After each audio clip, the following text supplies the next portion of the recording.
Hey guys, what's going on? I see a lot of questions about how Genesis pools may work, and I just wanted to give a brief description for the Tomb Fort community, but also this is going to be geared heavily towards Frozen Walrus, which we launch 1800 UTC on Friday, or I'm sorry, Saturday.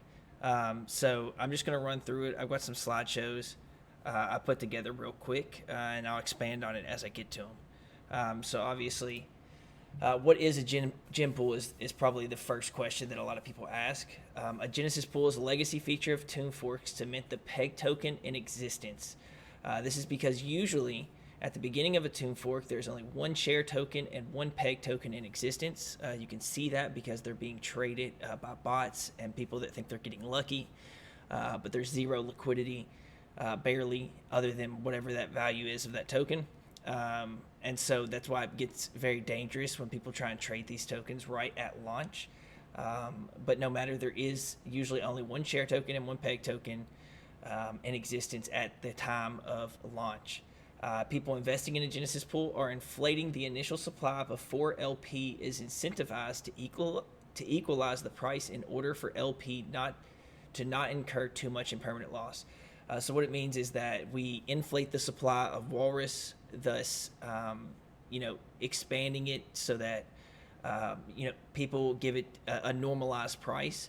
It probably still will be higher with these market conditions. I don't know, but usually it starts a little bit higher, and then as inflation goes on, the price comes closer and closer to $1 or whatever you peg it to. So that is what Genesis Pool technically is. We can talk about what assets we have in our pools, and then I'll explain kind of how some of the dynamics work in a gem pool. So our main assets are, of course, Snow, Fox, Snow Bond, and Dibs. And then we have a 1% deposit fee for the following: AVAX, USDC.E, Grape, and USDT.E. Now, it's important to realize that these assets are not minting another coin, as in, like, you're not exchanging this coin for Walrus. You'll get these coins back at the end of the Genesis pool or whenever you decide to exit. They're not locked or anything. You just stake them, and then once 1800 UTC on Saturday comes along, you will start printing Walrus tokens from that pool. So kind of how a timeline would go is that at the start of the Genesis pool, we have one Walrus in existence, and that would be technically at 1800 UTC of Saturday. 12 hours into the Genesis, we do have the liquidity pools going live with the farms, and that's going to help reduce some of the sell pressure we're going to get, because for that 12 hours, Walrus will be getting minted, but there will be nothing to do with it technically. I'll be adding LP myself so that people can start moving it into a pool without having to actually incentivize the pool yet. But 12 hours in, you will get a liquidity pool farm on the website that goes live for Walrus USDC and WShare USDC.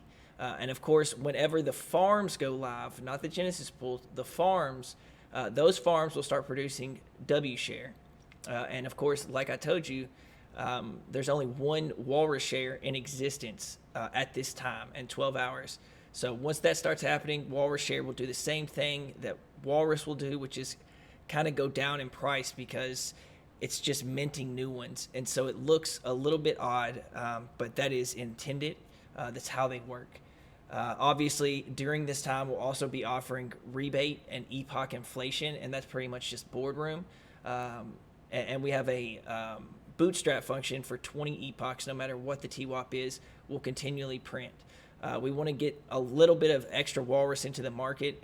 24,000 is pretty low considering what we expect our numbers to be.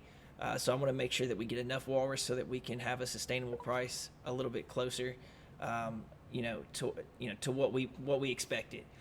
So obviously the rebates, which is an inflationary mechanism, which I can explain in a different video, or you can look at our documentation. All of this is explained, and then at the very end, of course, 24,000 Walrus will be minted, plus whatever is from the rebates, because the rebates will offer minting of new Walrus, and then of course, the epochs, the boardroom will be printing for 20 epochs, and then there will be inflation from that, which is about 3.5% or 4%.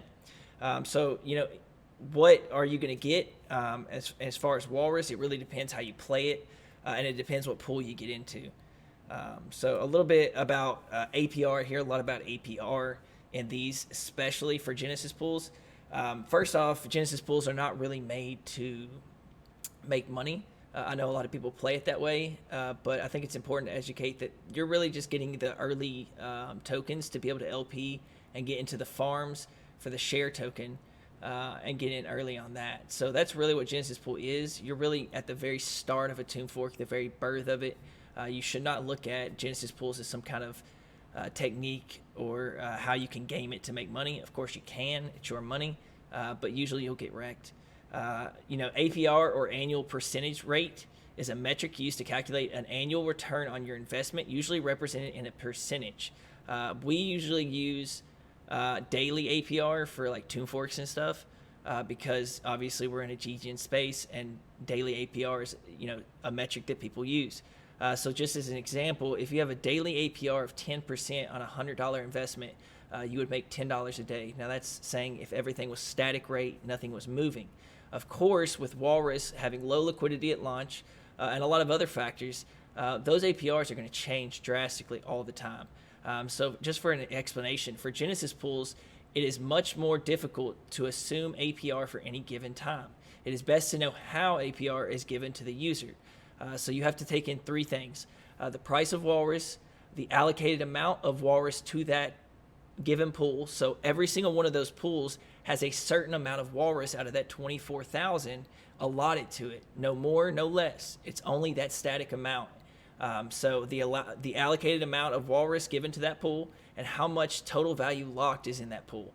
So obviously, if there's 24,000 allocated to this pool, say we were just making it simple, it was just one pool, and there's 100,000 TVL, well, that's going to be a lot more than if there was 1 million TVL in that pool. So it has to disperse evenly between that TVL based on the price of Walrus at that given time. So those three factors are constantly changing.